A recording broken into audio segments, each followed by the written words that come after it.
And now, here with an unlimited supply of misinformation is Mr. Broadcasting live.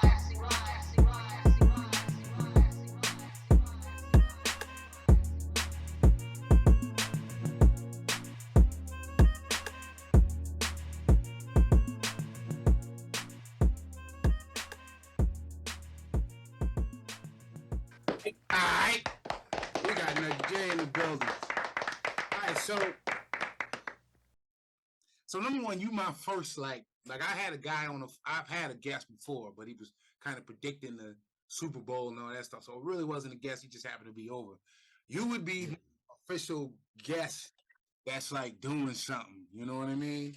So for the most part, we're just gonna, I got a couple of questions here, but for the most part, we're just gonna have a conversation. You know what I mean? Okay. So remember back in the days, we used to do shows and shit at the Klein, Knights of Columbus, any place that put a stage up. Remember that dude Nigel that ripped everybody off? Anybody, any stage, I remember you would be there, right?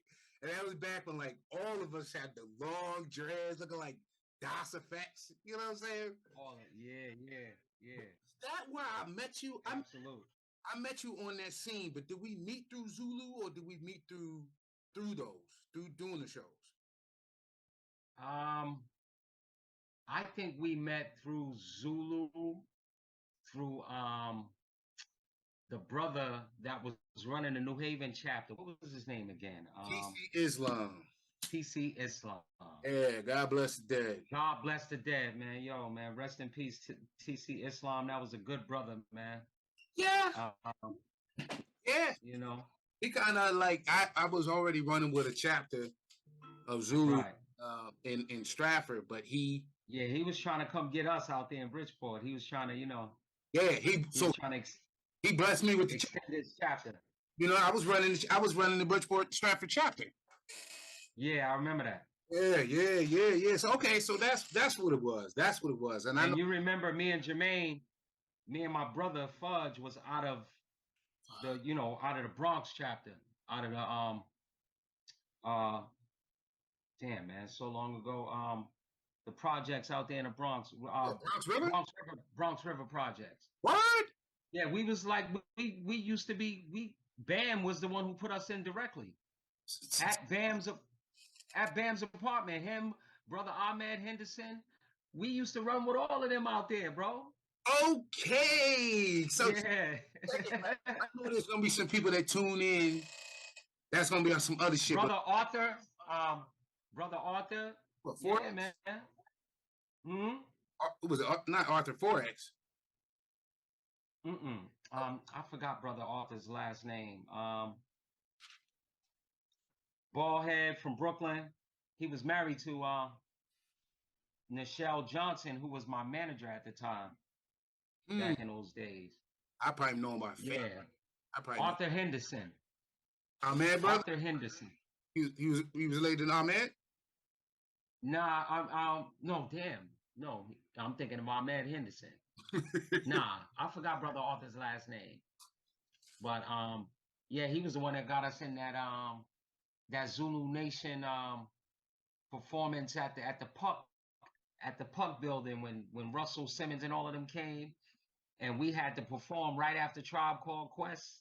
Wow. And when I tell you we tore that shit. No, listen, hold up. Redman into this. No, hold up. Wait, let me rewind. Okay. That was the same night that Tribe Called Quest performed. Mm-hmm. Redman performed. Mm-hmm. Daz Effects, and I'm sorry. It was Biggie and his boys that went on the stage right before us, because we were standing in the line waiting with Biggie and his crew, all these wild, rowdy ass looking niggas. This is right before they went to go do Party and Bullshit. That's was his single at the time, right? That's what I was thinking. Okay. So we standing there, And when I tell you, they looked at us and they saw that we looked kind of nervous, and they knew we was from Connecticut. And Biggie like came over to us and grabbed us, and she's like, "Yo, don't worry, shorty, y'all niggas got this shit. Y'all gonna tear that shit up, yo. You know what I'm saying? Y'all wouldn't be here if y'all wasn't hot. So just get up there and do your shit." Good point. So when they got on stage, right? Listen, how we thought the shit was over, because we didn't know that when they got up on stage, when they did this show Party and Bullshit. Part of their show was like they acted like they was getting ready to fight on stage. Fight. I see them at Jones. So we saw that shit and we like, yo, let's get the fuck out of here, yo. Let's these Brooklyn niggas about to wild out. And then one of the dudes that was down with, I swear, I don't remember. It was one of Biggie's boys grabbed Stucky, because Stucky was about to run. He grabbed Stucky and was laughing. Was like, "Nah, nigga, it's chill. It's just part of the show." So, and we ended up. But that night, hold up. So we had to perform. It was Tribe Called Quest. Them niggas tore the stage up. Then we had to go on right after Tribe Called Quest. Oh man, who was? And right before Tribe Called Quest was Redman. So here we go. In the middle of all these hot niggas, and we unknown. But we still tore the shit up. And Tribe Pack tore the shit up. Listen, we had the females in the front crowd. Go Connecticut. Go Connecticut. Yo, we had the crowd up. And Russell Simmons himself came up to us and was like, "Yo, y'all was dope. I want your manager number." Nothing ever came out of it. Okay, that yo, that's when we was about to sign with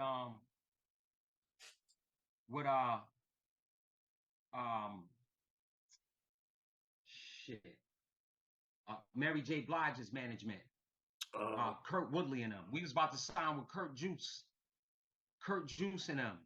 Okay. And that deal fell through. This is Real Love, Mary J. Blige. Yes.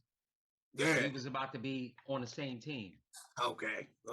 Yeah. Okay. So I was under Kurt Woodley and Steve Lucas, and when Kurt Woodley was the director of A&R at Columbia at the time, this is when he had just signed Cypress Hill, right? Okay. And we came in, us young niggas, me, Stucky, Jermaine, we all came in there. We listening to these Cypress Hill. So now Kurt is because he had just signed them. So he asking us, like, what y'all think about these dudes? And we like, yo, these niggas is hot. We in there rocking. And they looking at each other like, okay. Because we found out that Kurt hated them. He didn't even want to sign them. And he signed. Right. If this shit go viral, I'm gonna get in trouble. But Kurt didn't really like them. And because we was rocking to them niggas, he was like, all right, yeah, let's sign them. These kids must know, they must know something we don't know. And they signed them, and Cypress Hill blew up. On Kurt's behalf, was it because of the whole East Coast, West Coast thing? Because I know that whole thing wasn't big, but there always was an East Coast, West Coast. That shit didn't happen yet. That shit was way before that. That shit was way before the East Coast, West Coast shit. So before we talking early 90s, like 93, 94, okay, 95. Yeah, we talking that era. When we were sitting on the game, when the East Coast was sitting on the game. The East Coast was sitting on the game. Right. Yeah.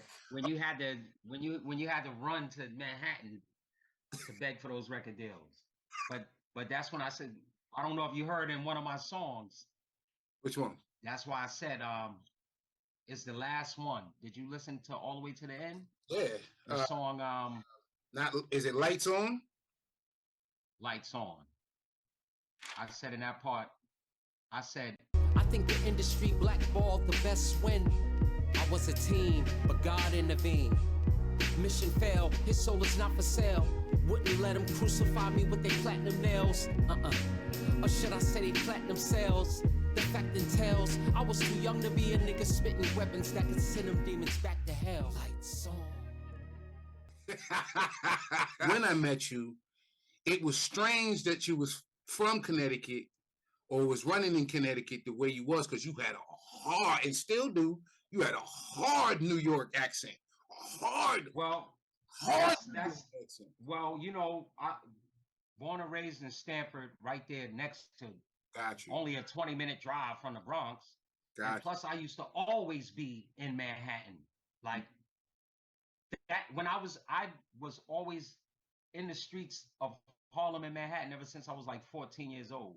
Oh, Jumping on a train, sneaking on the train, going down, hanging out in fucking Limelight, Red Zone, and all them clubs when I was only 16 years old. wow.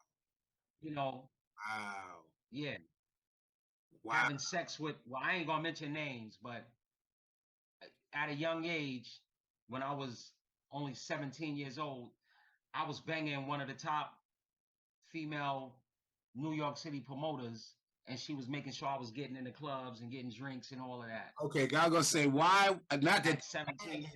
not that you had to say the name, but it was like, is this person that big that they would know now? Okay.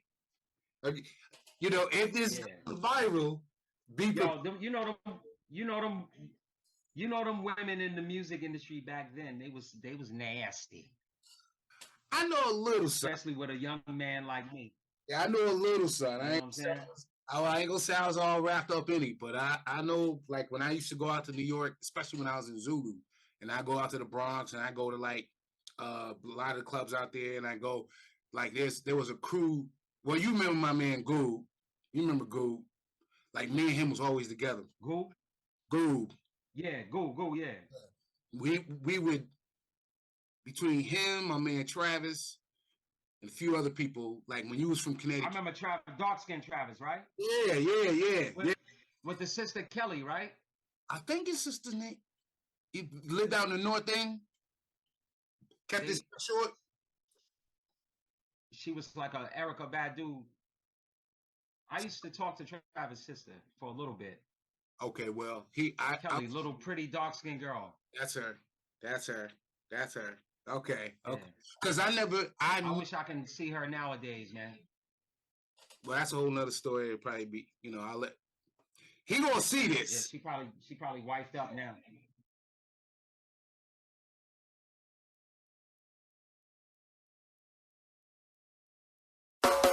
I wanna wish you a happy birthday. I wanna help you celebrate. I wanna wish you lots of presents. I wanna help you eat your cake. Okay, so yeah. Yo, Travis was that dude, yeah. I remember, yeah, Travis was that guy, man. Let's get to the album, right? Let's get to the album.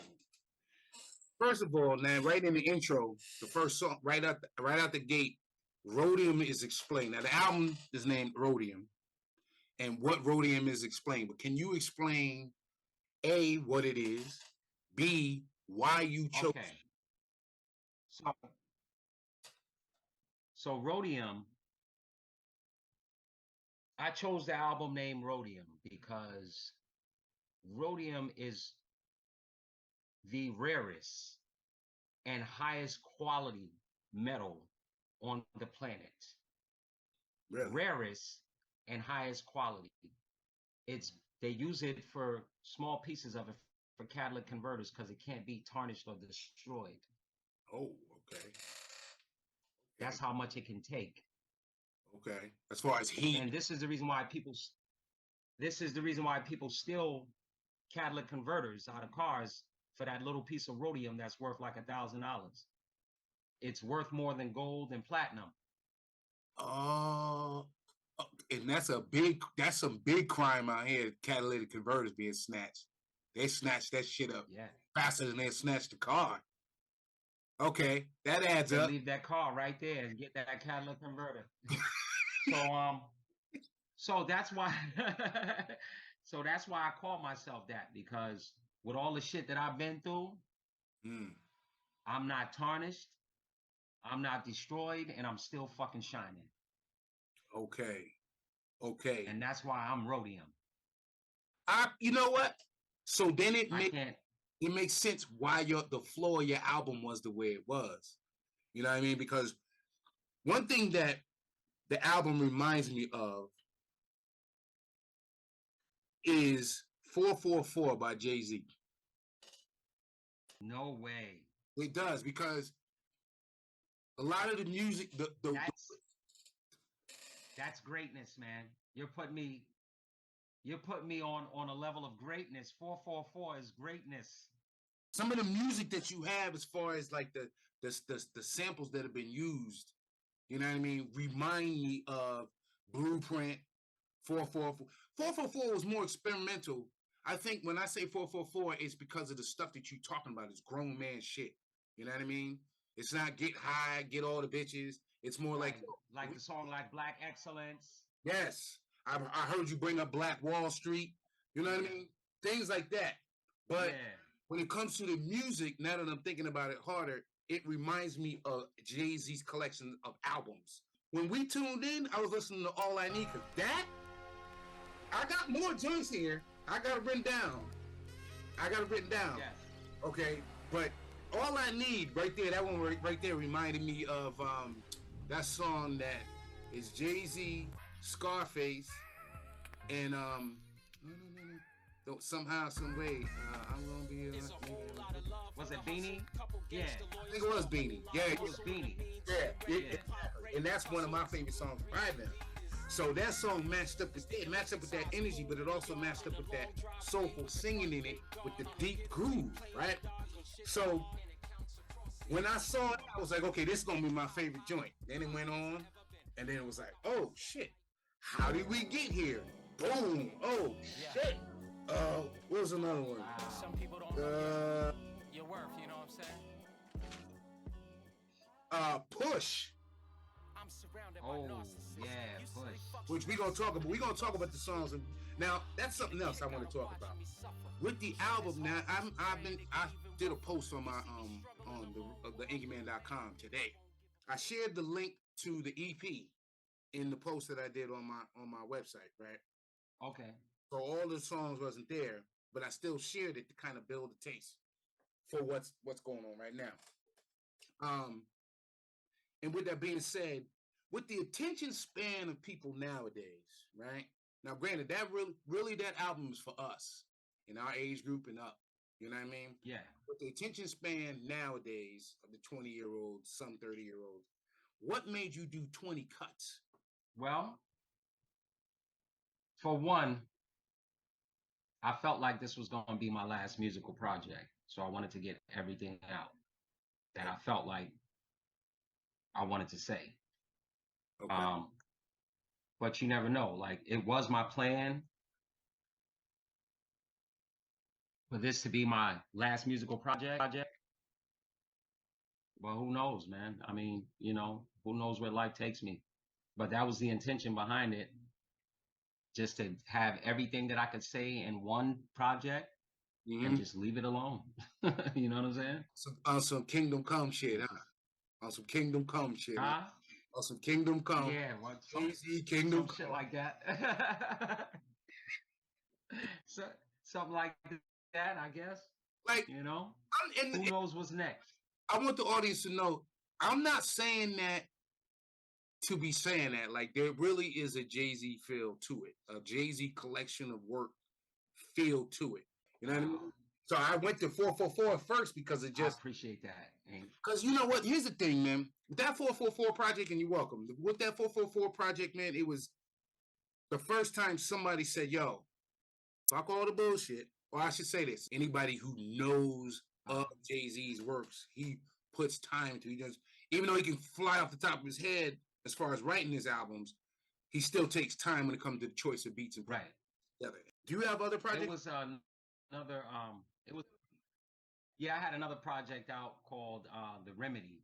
And it was like more like laid back hip hop with no swearing in it, you know? Okay. I did it for the kids, you know?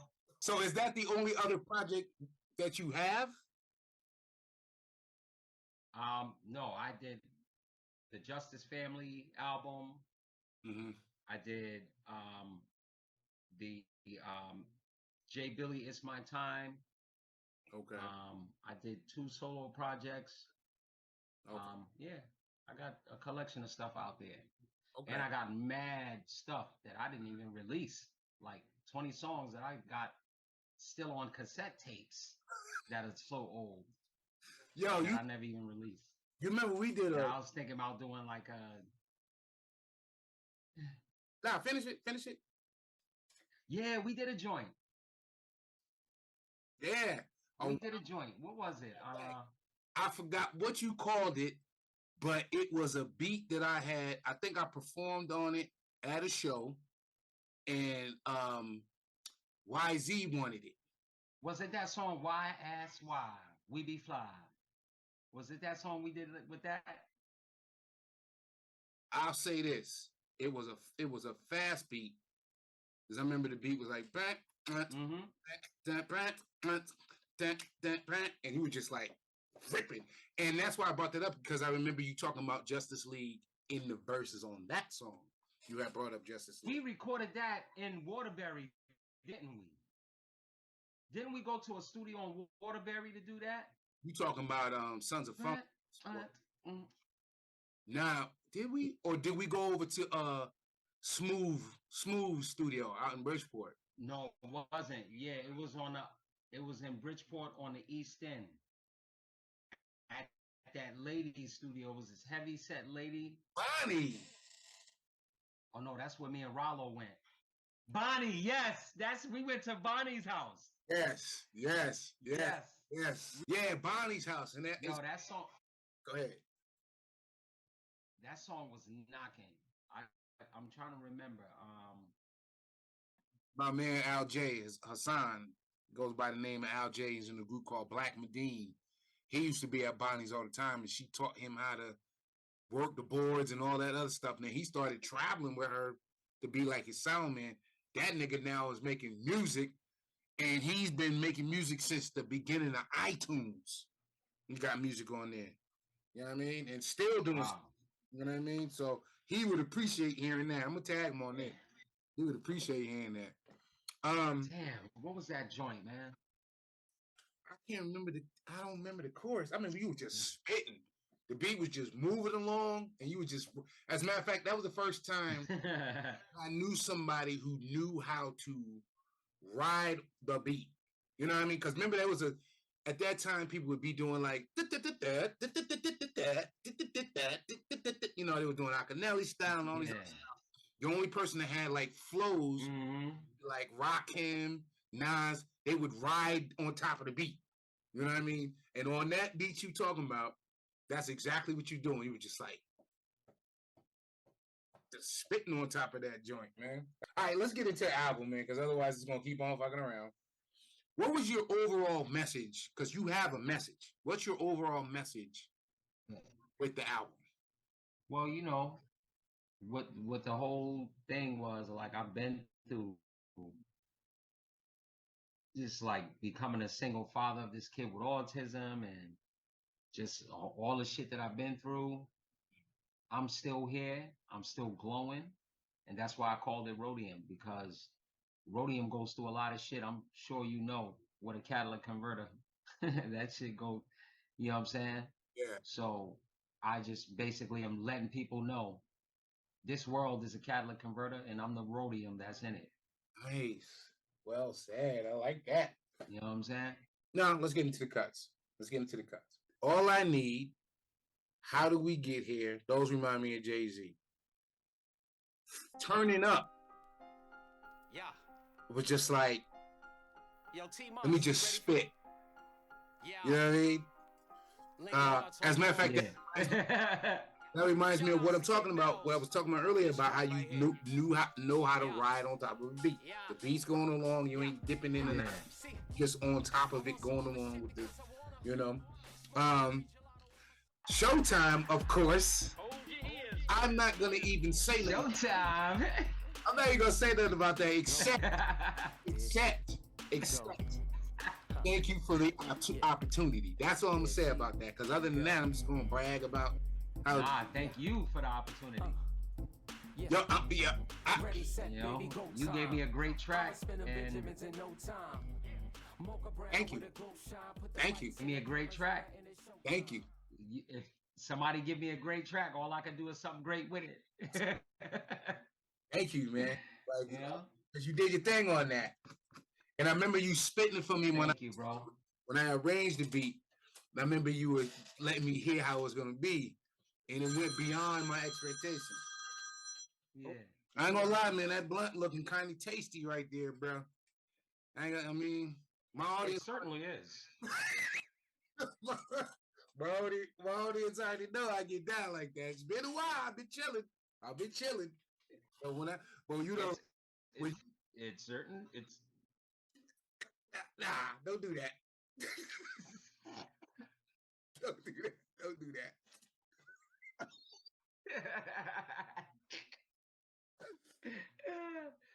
Yo. Tired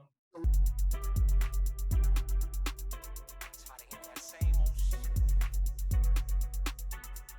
I know y'all tired. Killing us with this shit. I'm out, yo. I'm out, yo.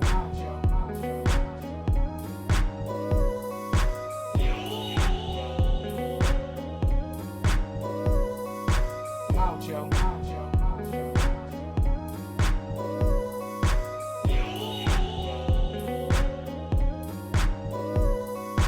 I'm out, yo.